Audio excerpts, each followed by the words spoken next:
um processo em que termina sua primeira fase quando nós eliminarmos o desemprego nesse país. Bom, em primeiro lugar, quando você fala em retomada do crescimento, eu acho que nós temos que olhar para as forças maiores de operação, né, na economia.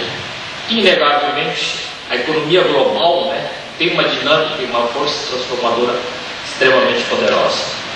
Então, a primeira coisa que nós temos que entender para formular uma política de desenvolvimento e analisar se realmente nós vamos conseguir retomar o crescimento é analisar como é que o país se integra à economia global e como é que essa economia global funciona, qual a estrutura dinâmica dessa economia global. De uma forma muito simplificada, dado tempo, senão eu vou acabar convertendo a minha palestra, a palestra de desenvolvimento. Se você olha para a economia global, eu diria que você tem duas grandes engrenagens dinâmicas que movem as economias. De um lado, nós temos a engrenagem do comércio. Exportações e importações crescem muito mais rapidamente do que o PIB global. E do outro lado, nós temos uma outra engrenagem, que é a engrenagem financeira. E claramente nessa economia, né, nós temos sempre os Estados Unidos, a economia americana.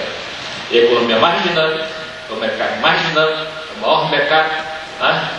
E nós estamos, essas duas engrenagens integradas nesse centro.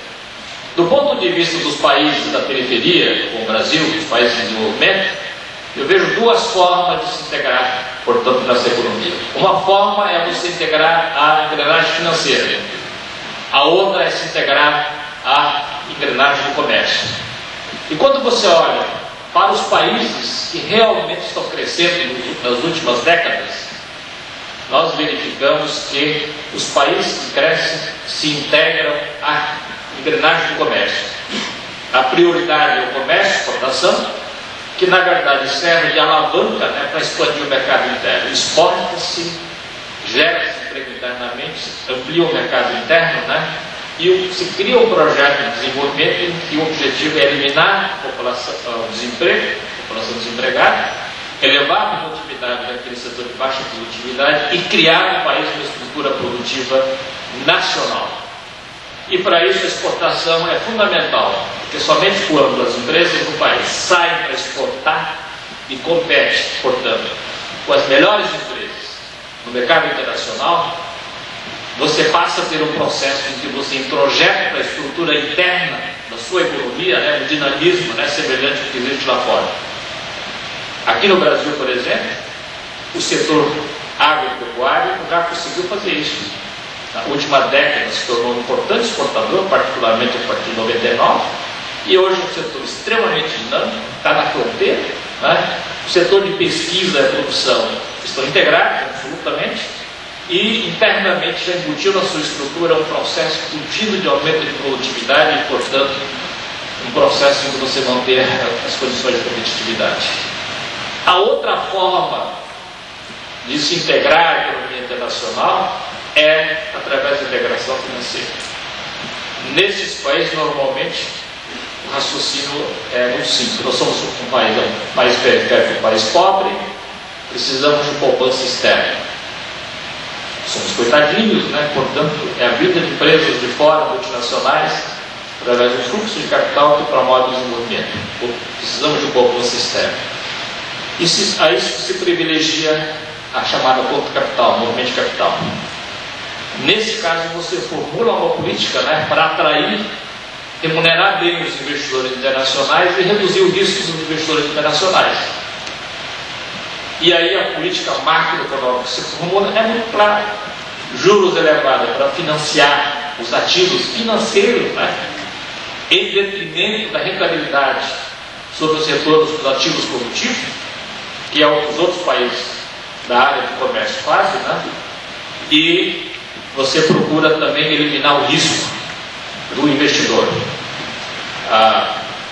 E aí vem as diversas propostas, né, que vinham do centro. Em primeiro lugar, para eliminar o risco cambial, você deveria dolarizar. Dolarizar é difícil, faz o currency board, ou câmbio fixo. Nada funcionou, outro. Então agora você diz que tem que ter política de mérito, dá total autonomia e o Banco Central para fazer política, né, que está muito integrado no setor financeiro, e, portanto, né, você reduziria o risco, importante o risco da inflação. Mas claramente está certo, quando você integra a uma área a outra, a uma corrente a outra, né, você tem políticas macro totalmente diferentes. No caso dos países que privilegiam o desenvolvimento, a eliminação do desemprego, tem que fazer política com o juro mais baixo possível. Se você se quer integrar a corrente doméstica, pelo desvalorizado, até eliminar o desemprego. Faça o controle de capital na maioria dos casos desses países. Então, a grande mudança que nós temos que fazer, porque o Brasil, erroneamente, no início da década de 90, se integrou à corrente financeira, né, e privilegiou a moderação dos ativos financeiros em detrimento do desenvolvimento, fazer a mudança, né, da área de capital para a área de comércio. E, infelizmente, eu acho que isso está acontecendo. Não porque nós tenhamos decidido, mas em função das crises sucessivas que a integração à área financeira gerou, né, nós fomos obrigados a desvalorizar, deixar a moeda desvalorizar, e com isso, né, claramente eu acho que cada vez mais a população brasileira percebe que maiores exportações significam maiores empregos e crescimento, né, e que, portanto, taxa de câmbio desvalorizada, né, não é tão mal assim. Porque na cabeça dos brasileiros em geral no passado, muito recente, real valorizado significa país forte, país sólido, né?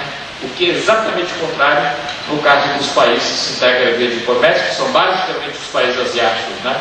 E na América Latina, quem fez esse esforço durante a década de 90 foi o Chile, né? E mais recentemente o México. Então, para a retomada do crescimento